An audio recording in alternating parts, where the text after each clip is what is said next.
Seguimos, estamos en la mesa de este jueves 7 de junio del año 2018. ¿Terminó la conversación? No, seguíamos, perdón. Seguían acá Ovenir y Hernán. Cambiando ideas. Estamos con... Sí, efectivamente. Ahora yo pienso lo que él y él piensa lo que yo. No te creo. No te parece. Bueno. Ovenir Sartú, Hernán Bonilla, Carlos Ramela y como invitado Martín Couto. El ex fiscal Gustavo Zubia confirmó esta semana lo que era un secreto a voces: su incorporación al partido de la gente que lidera Edgardo Novick. Desde este martes, Zubia integra la lista 12.000, que es orientada por Guillermo Facchelo. Novick trajo la gente de Giuliani, con quien también me invitó para una charla, fue muy ejecutiva, y dentro de esa misma línea de ejecutividad, las propuestas fueron buenas para el Parlamento. Me propuso, y lo digo sin la falsa humildad de siempre, ubicación buena a nivel de la Cámara de Diputados y ubicación eventualmente buena a nivel de la Cámara de Senadores. Así que son propuestas donde voy a poder actuar si se logra lo que estamos buscando, que es modificar esta legislación que nos está matando literalmente.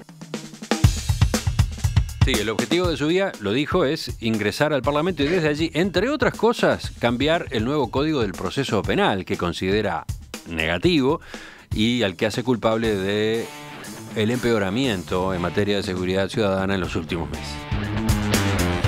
Los escucho. ¿Quién quería arrancar con ese tema? Varios lo propusieron.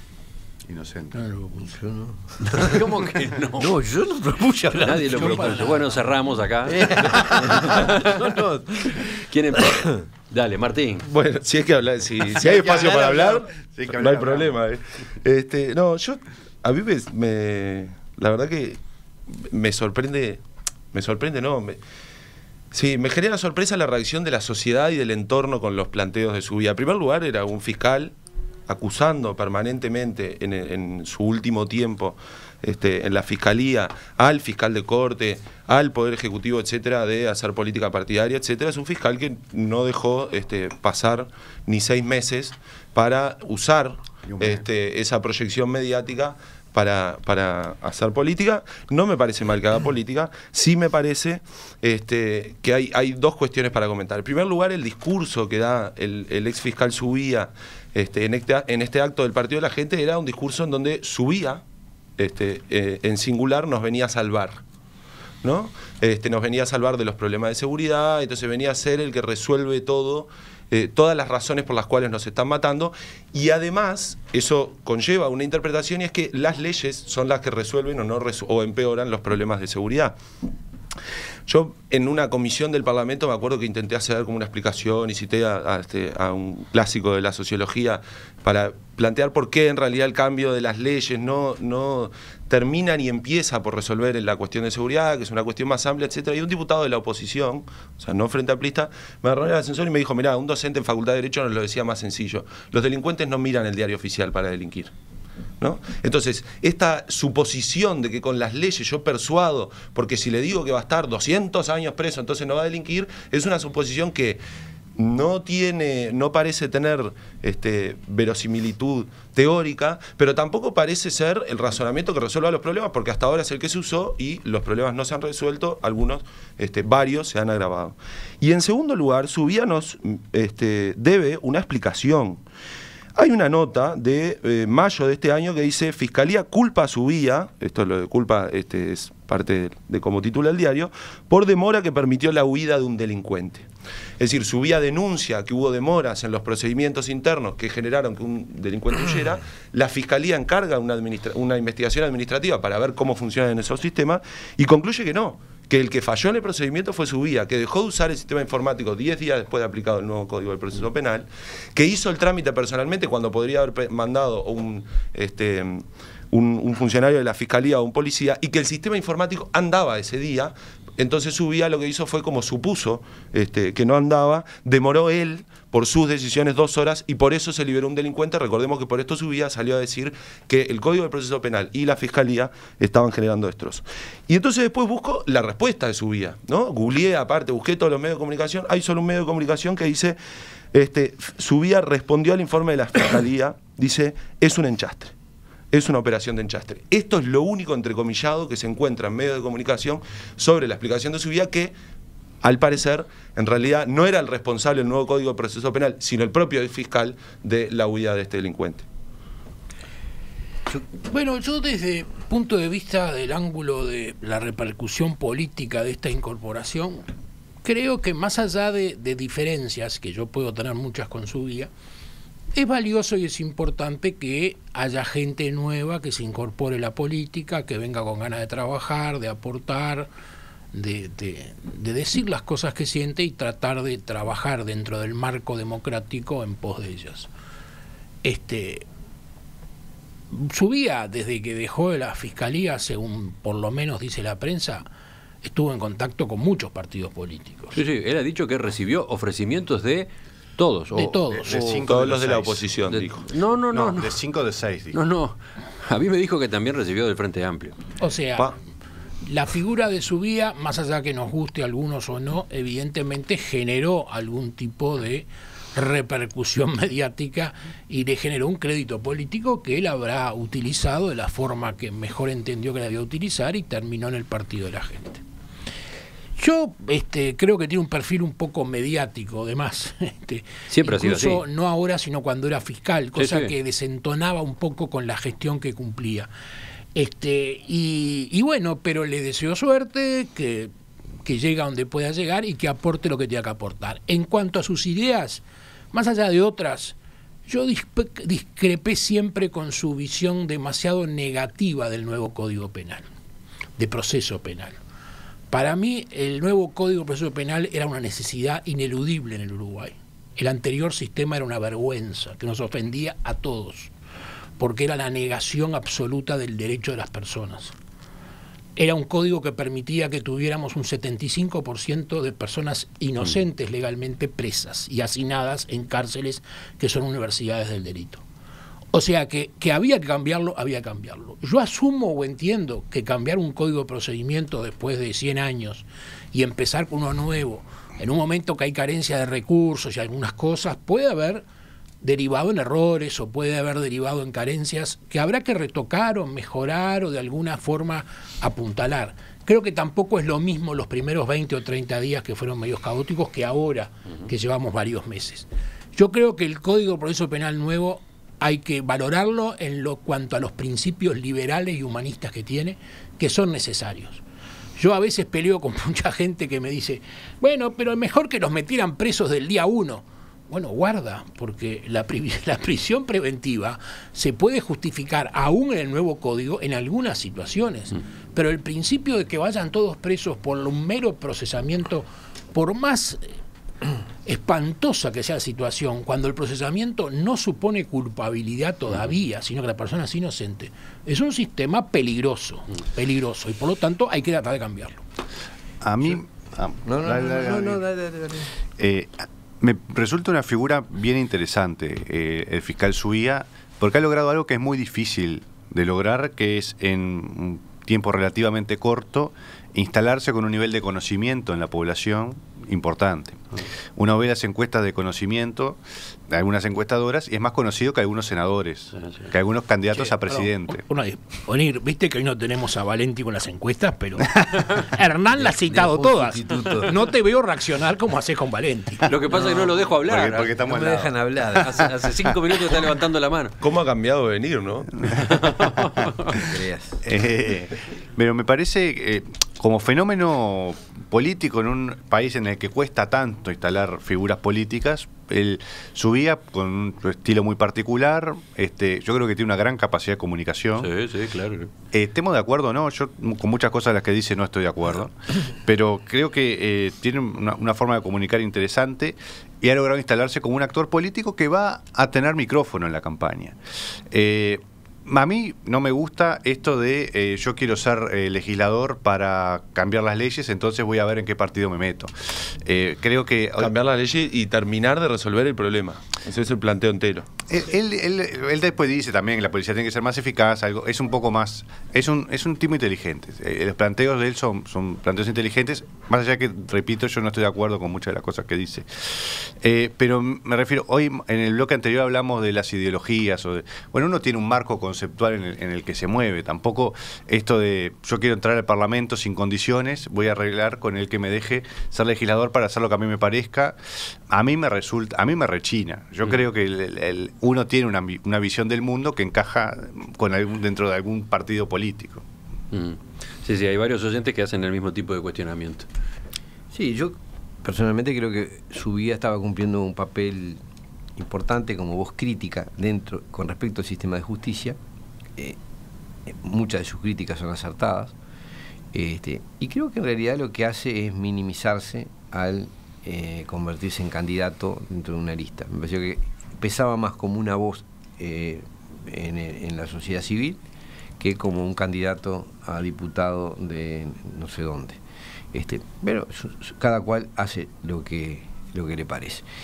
Creo que era más importante, aunque uno tuviera discrepancias o acuerdos parciales, hacía más hablando como una voz desinteresada de lo partidario que convertido ahora porque su discurso va a tener que cambiar.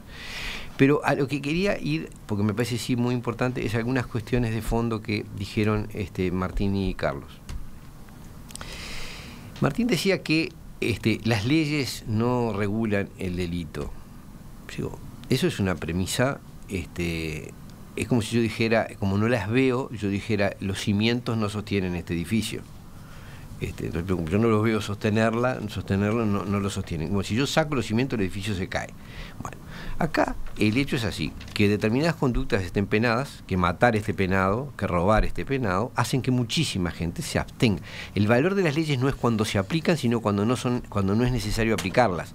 Si tú decís, bueno, de ahora en adelante el que roba o el que mata no va a ser sancionado porque las leyes no regulan la sociedad, y eso simplemente vas a tener una explosión de actitudes delictivas. Eso no significa que todo el mundo se contenga exclusivamente por la sanción penal. Hay un tema educativo, hay un tema cultural, pero efectivamente a lo largo de toda la historia de la humanidad ciertas conductas estuvieron penadas, y cuando las penas no se cumplen, cuando esas conductas son impunes, las consecuencias sociales son espantosas. Cada sociedad en crisis empieza por no aplicar sus propias leyes, dejar que la impunidad cunda, y terminan teniendo caos. Digo, me parece que hay una tendencia, una visión, como si, bueno, la represión no sirve. No. Hay que tratar de que haya que aplicar la menor cantidad de represión posible, pero si eliminás la punición de ciertas conductas, terminás en el desastre. Esa es mi... Y otra cosa que no es cierta, lo haya dicho que no haya dicho, es que los delincuentes profesionales no conocen la legislación. Toda la gente que hace penal te dice, los tipos que se dedican profesionalmente al delito conocen la legislación, saben cómo evitar ciertos agravantes, cómo va a beneficiarse de ciertos atenuantes. No es cierto, están asesorados y lo saben. Carvalla, un viejo profesor de Derecho, vos lo habrás conocido, de Derecho Penal, nos decía, nunca le citen un artículo ni le hablen del código a un preso cuando vayan a verlo, porque lo conoce mejor que ustedes. Un viejo profesor de Derecho Penal. Y simplemente el otro punto es que yo creo que este código, con el que yo estoy bastante en desacuerdo, está pensado en términos... Tiene dos patas. Un aspecto es el tema garantista, que yo entiendo, las críticas que se hace al viejo sistema son ciertas. El otro tema es que está pensado con criterio de mercantil casi, ¿no? Es decir, bueno, tenemos que reducir la cantidad de procesos. Entonces, la forma de reducirlo es que los fiscales negocien con los abogados de los detenidos. No es un invento uruguayo. No es un invento, no digo que sea un invento uruguayo, digo que me pregunto si esta es la modalidad que tenemos que hacer. Ya está pasando, no sé si te ha pasado, yo he tenido ya consultas de gente como, esto sería para una denuncia penal, pero sé que es inútil, porque le va a caer a un fiscal que tiene 1000 causas para llevar. Entonces me dice, pero pará, no murió nadie, es solo una estafa, no lo van a procesar.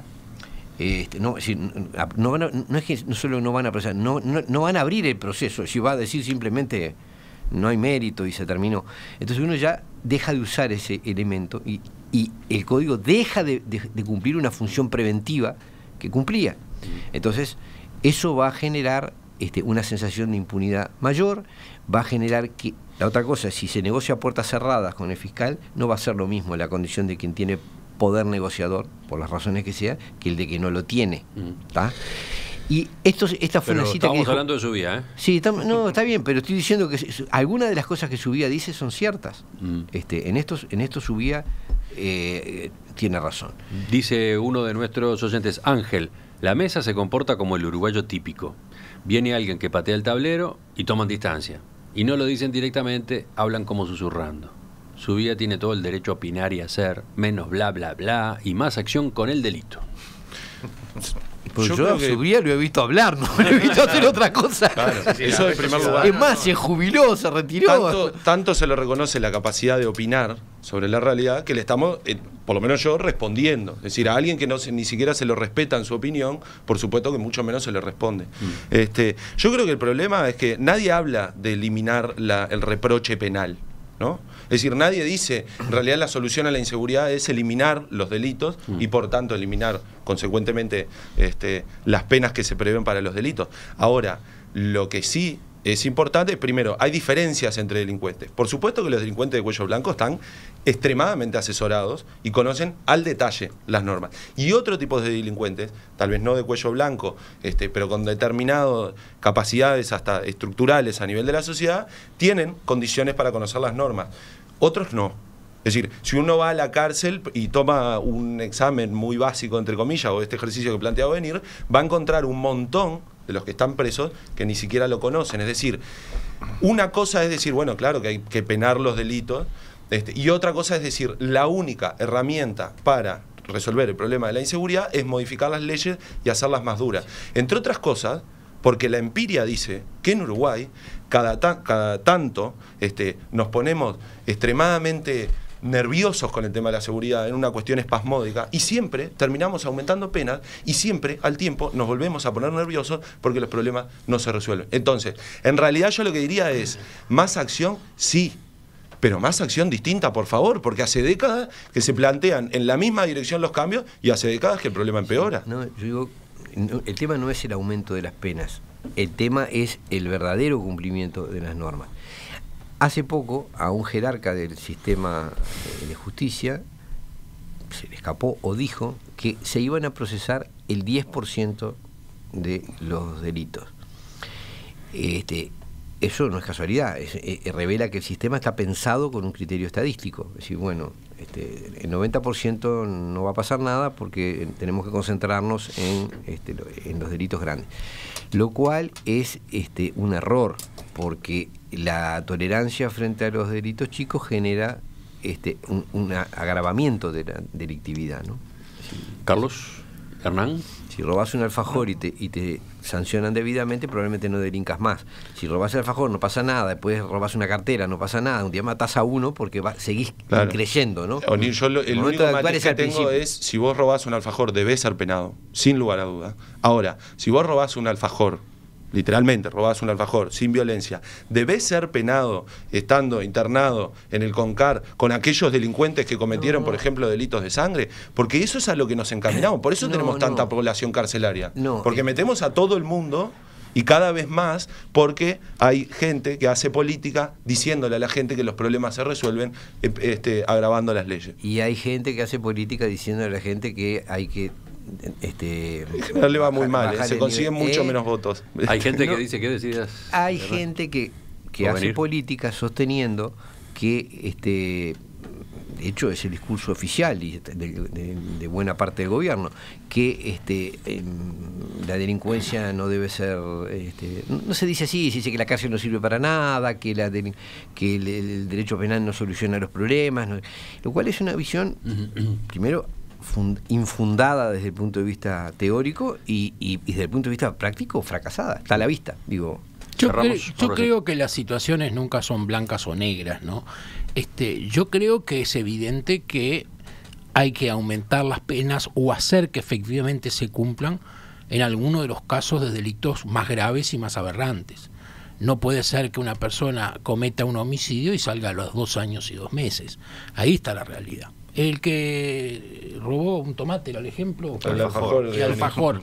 Bueno, evidentemente con el sistema nuevo nadie va preso por robar un alfajor. No, pero es que probablemente el alfajor lo roba un niño. Claro, y ese es el problema. pero Los primeros delitos son el problema porque no hay un sistema a nivel juvenil que actúe seriamente. Yo no digo que haya que encarcelarlo, pero tiene que tener, de alguna manera tiene que quedar muy claro que eso no se puede hacer. Sí, y eso el sistema no lo hace porque hoy ese tipo de cosas no son punidas en absoluto. Que no tiene que ver con el aumento de pena, eso estamos de acuerdo. Pero no tiene que ver con actuar a tiempo, no cuando el tipo llega. Eso atiendo los delitos graves significa cuando mató, pero cuando el tipo mató ya cometió una ristra de otros delitos y la cosa no perdón.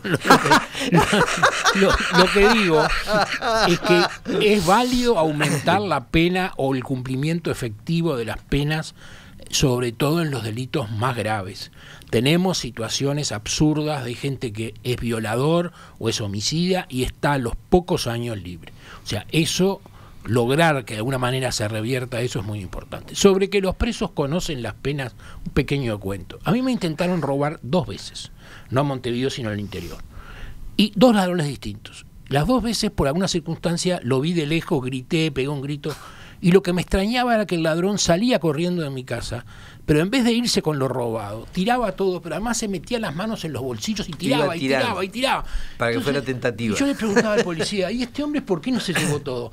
Y puede conocer el código. Claro, para que fuera tentativa. Si no roban nada, es tentativa y por lo tanto no pasa nada. Si se van con una cosa en el bolsillo y lo agarra el guardia porque usted gritó, es hurto y ahí le pasa algo. Pero la moraleja es que aún en este caso, conociendo, no evitaron que a Carlos lo robaran.